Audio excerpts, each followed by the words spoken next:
welcome to a little casual pilot that I'm trying out here called The Home Game. Now, The Home Game essentially is a show that will be looking at home game variations of game shows, whether it be board games, card games, video games, stuff like that. Or maybe sometimes some internet games. Who knows?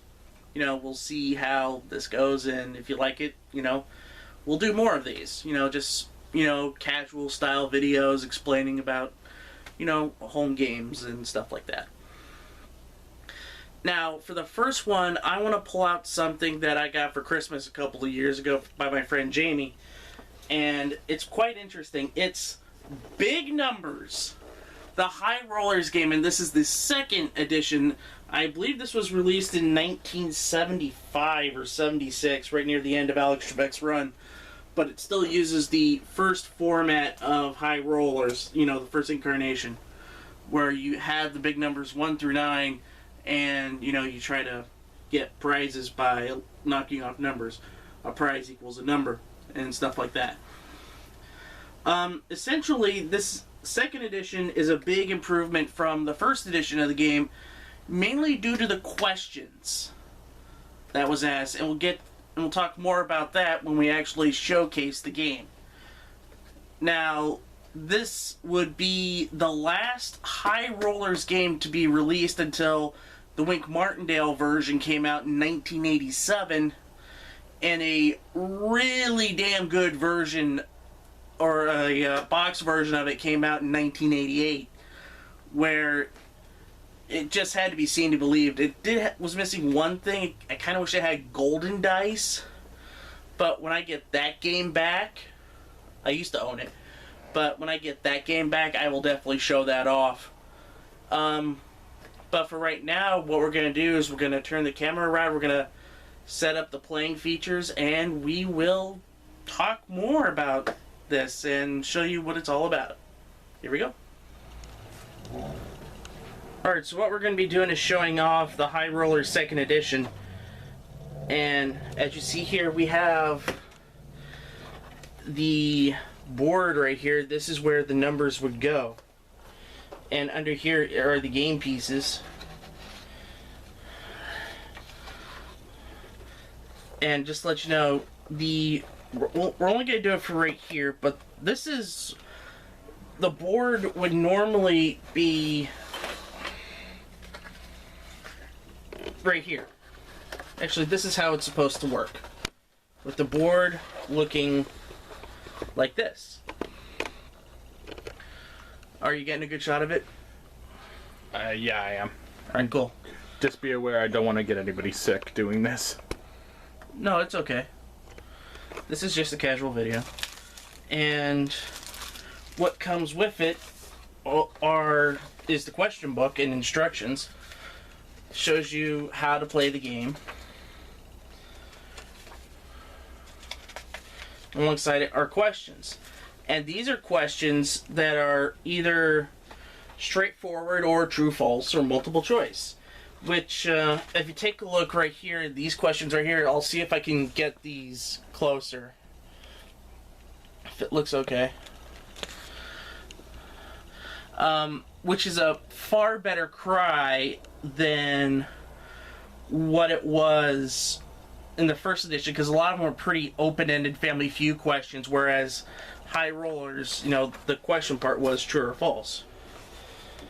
Right here are insurance markers if you roll a double. Now, in the original High Rollers, you only got insurance markers in the bonus game. You didn't get them in the front game.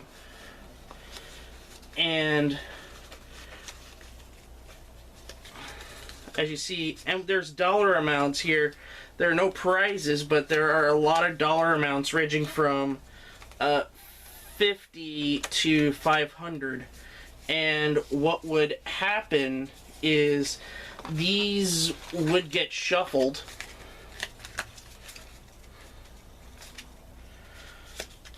And go in here.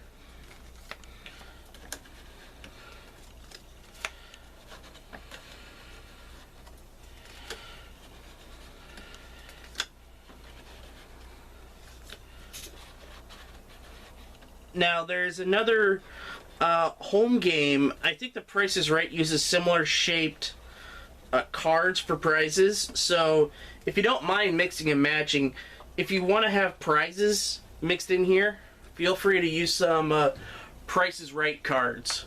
And I'll be showing off that game in a later episode. Also, the cash, which, when I got this, it looks like this was never taken apart. So here's a few 5,000s, there's 1,000s. Like, this is just standard Milton Bradley money, like they had in a lot of their home game acquisitions. And, of course, the dice, which I like this style of dice. However, I kind of wish it was like the actual High Rollers dice, where it had rounded edges instead of the hard edges. So these type of dice would be perfect for like the 87 version, when those dice had harder edge dice. And another thing that's kind of neat too is, instead of it being hard, instead of it just being, you know, cardboard, like some versions, this version actually is felt.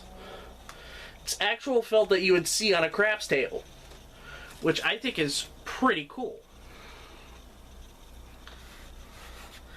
And so, essentially what you do with this game is, if you're playing it 2 players, you would take turns back and forth asking questions. Like, for example, if I ask the person around the camera the question, yes or no, is a female peacock a peahen? If they say it correct... No. Actually, yes. Oh. They would get control of the dice. And then you would roll the dice, like so. In case of 6. If this was any other version of High Rollers, they'd get an insurance marker, but original version you don't. And they would decide what numbers to take off. They could take the 6, they could take off the 1, the 5, the 2, the 4, or 1, 2, 3. And in this version, a lot of contestants would take out the 1, 2, and 3. So if you take out the 1, you get $400. You take out the 2, you get $250. And you take out the 3, you get a massive $500. So that's $1,150 put on your side of the board. And play would go back and forth until the person clears the last number, or the board, or they roll a bad number, a number that can't be made. Like, for example, if somebody rolls a 3, you can't take off the 3. And you would play best 2 out of 3. And then, essentially, if you want to play big numbers, just have these numbers be like the numbers. You can just do the same as before. Just have the numbers, if there's a card behind them, they're still good. If there's a bet, if it's not, you know, you knock them off. And I'll try it right now. Try to win the big numbers and try to get the $10,000, which is interesting for this one. Originally, the 74-76 version had $10,000 in cash. The Revival originally had $5,000 and a car. Then later on it got reduced to just a car. And then near the tail end it was just $5,000 in cash. But then again, they were giving away massive amounts of prizes on the main game board anyways. So, I roll. I get a 9. I take out the 9. 6, take out the 6, and so on and so forth. Until a 10, 8, 2. All the numbers are still good.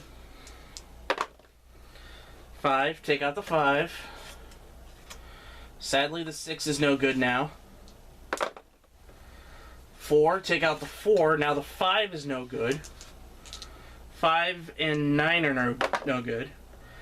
Well, I lost because I rolled a 6. So I would have got $600 in cash. And that's essentially how the game works. It is a fantastic upgrade from the original game. Mainly just due to the questions being a lot better. And if you could find this game, I don't know how expensive it is, the second edition is, but I do know that with these board games, you're going to pay quite a bit on eBay. So, with any of these games, do look for thrift stores, Goodwills, because eventually you can find some of these old games. And with that being said, I'd like to thank everyone for watching this small pilot.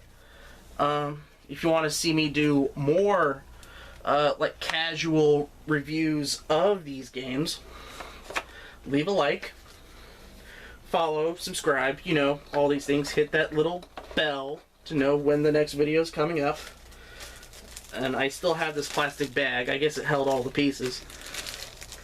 And I forgot to take these 3 off. And I just want to thank everyone for watching. And if you want to support the channel more, you know, become a backer on Patreon at www.patreon.com/GameShowGumbo. Oh, I didn't see this. The description's also inside the box.